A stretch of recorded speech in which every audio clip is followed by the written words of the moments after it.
Yes! Woo-hoo! No way! Ain't no way! Well, the Bassmaster Elite Series season 2022, Ronnie Moore, is in the books. And what's the first question we ask? When that happens, when's the new schedule coming out? Where are we going in 2023? The new schedule here in my hands, and we're going to reveal it right now. And we're going to start, as we have been for the many years recently, to go to the state of Florida for 2 tournaments, but different spots this time around. I like these 2 places because they represent real legacy places for bass fishing. Way back in the last century, this is where people would come in the wintertime to catch big bass. Yeah, we often have a lot of reservoirs and a lot of rivers on the schedule and whatnot, but this is one of those natural bowl lakes. We're going to start off the year in February. Lake Okeechobee, such a good place, like you said, for bass fishing history, and a time of year where they're going to be into the spawn. Even if there's a cold front, they would have already had a few waves of spawn, and those big ones should be in and about different patterns. You could probably catch some sight fishing, probably catch some flipping like we've seen in the past, and maybe some topwater or moving baits as well. So Okeechobee's the first stop of the season. Giant, it's just tons of vegetation of all kinds, and really a place that can really be affected by weather and wind direction. So you can have one day be very different from another one. Yeah, and we're going to be taking off, I believe, from the top of the lake. So when you think about that, you've got the whole bowl everywhere that you can choose from. You might have to run the rim canal all the way around if you want to avoid that weather, or you can stay close. And I mean, honestly, Tommy, you could put the trolling motor down and take off and fish forever and never get to the entire lake. That's how big it is. Another place that big bass enthusiasts have targeted for 100 years or more is right on the border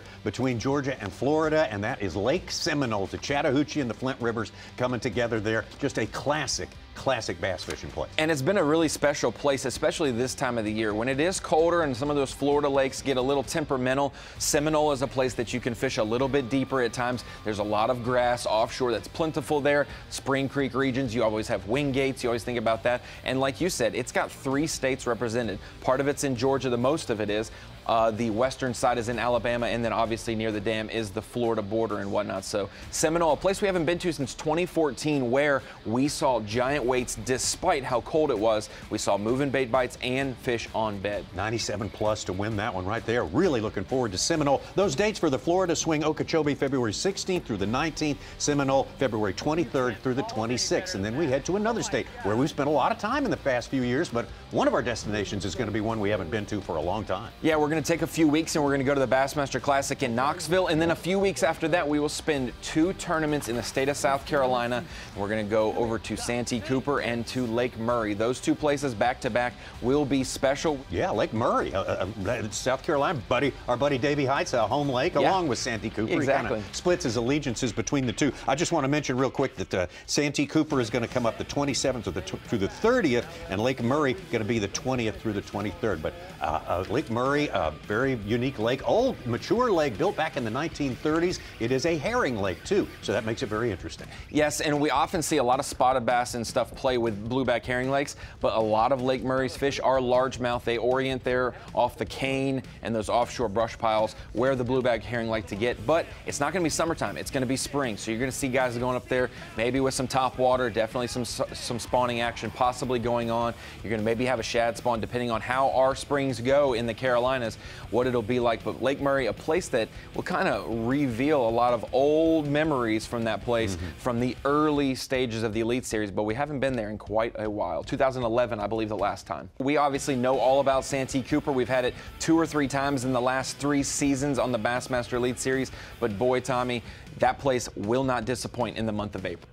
Lake Marion, Lake Moultrie make up the 2 lakes there, and of course Lake Marion, the largest lake in South Carolina. Back in the day, 115 pounds. Preston Clark for 4 days of fishing and busted the century mark there last year when we were there. This year, yeah. When you go to Lake Marion and Lake Moultrie that make up Santee Cooper lakes, you can really pick your poison. You can go fish offshore, you can fish ultra shallow if you want, you can go brush pile fish, and obviously we've seen it in the fall and the spring, and we also have all those historic memories. So Lake Santee, or the Santee Cooper Lakes, is going to be a great stop on the Bassmaster Elite Series. Before we kind of switch gears a little bit to a place we haven't really been, and I don't think many Elite Series pros will have a bunch of experience on this next one. South Carolina swing looks great, and then we take it to Alabama, as close as we'll ever be to the Bassmaster headquarters is one way to put it.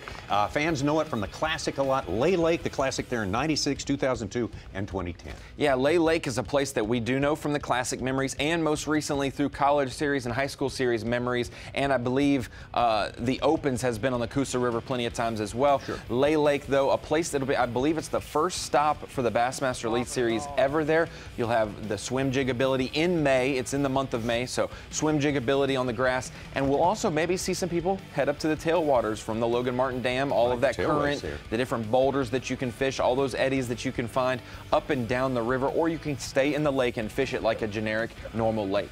We love to see people catching those Coosa River spots. The current is key. Lay Lake will be a great stop for the Bassmaster Elite Series. Again, that's May 11th through the 14th, and then we go into the month of June for our next stop, a very popular stop. Huge crowds, Orange, Texas, the Sabine River, always challenging, always some twists and turns that keep your attention. And we've been there multiple times, so people can think, oh, it's going to be same old Sabine River. But every single time we go there, Tommy, it's one in a different area by a different angler doing something slightly different than we've seen before. We've seen Houston, those long runs almost pay off every single time, but maybe it'll be the time it breaks through and does it. Maybe we can see a return to some of those other bayous that have often risen up and fallen back in times. And then also north of the takeoff. I mean, the last time we were here in June, Greg Hackney took the title in 2018. We obviously know Jason Christie, the most recent winner on the Sabine River, also did it doing something a little different, going to a far extreme, not to the west, but to the north. So we will see how it plays out in the month of June at the Sabine River. Well, way down there, Sabine River filters into or disseminates into the Gulf of Mexico. We make a big turnaround, head north for our northern swing. The northern swing always very much anticipated. This will mark a return to St. Clair. It's not been that long since we've been there, but St. Clair is just legendary for smallmouth fishing, a great place to have a fishing tournament. Yeah, late July, it'll be a different, we know we've been there throughout history, as late as September, as early July, and so this will be kind of tucked right there in the middle. We'll kind of see what week it aligns with past history and see if those patterns align.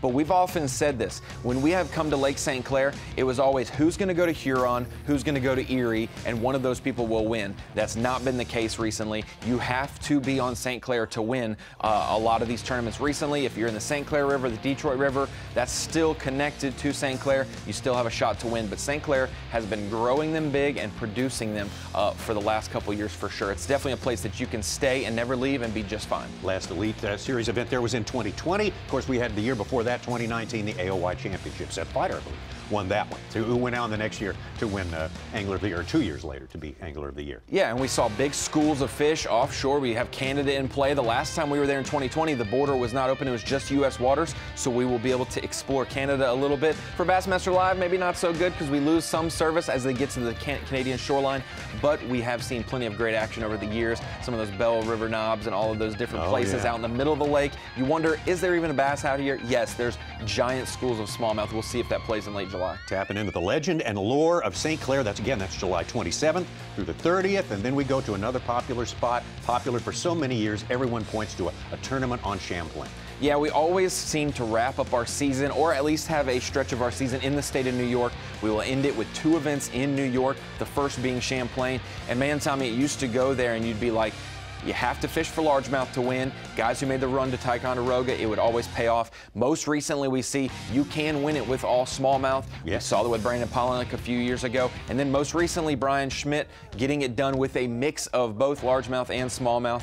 But really, it's one of those places. You could go run 30, 40 miles north, 100 miles south, wherever you want to go. But if you stay close to Plattsburgh, you have a really good shot to win because of the, you've got the inland sea, you've got all of those areas, Missisquoi Bay, nothing too far for you right there to get it done. Always have so many tremendous storylines at Lake Champlain. Again, that's going to be August 17th through 20th, going out of Plattsburgh, New York. And we wrap it up with this place that's just always gangbusters, smallmouth Disneyland. It's one way to put it. And we're going to the St. Lawrence River yet again, and Lake Ontario. Can't wait for that. And Clayton, New York being the host of that this year for 2023.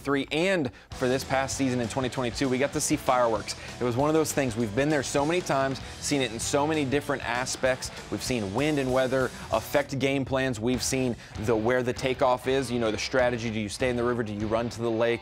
With it being in Clayton, we can kind of resemble the record-breaking year we had. 102 pounds 9 ounces for Jay Shakir, breaking and setting a century mark for smallmouth. Corey Johnston getting in on the 100-pound group as well.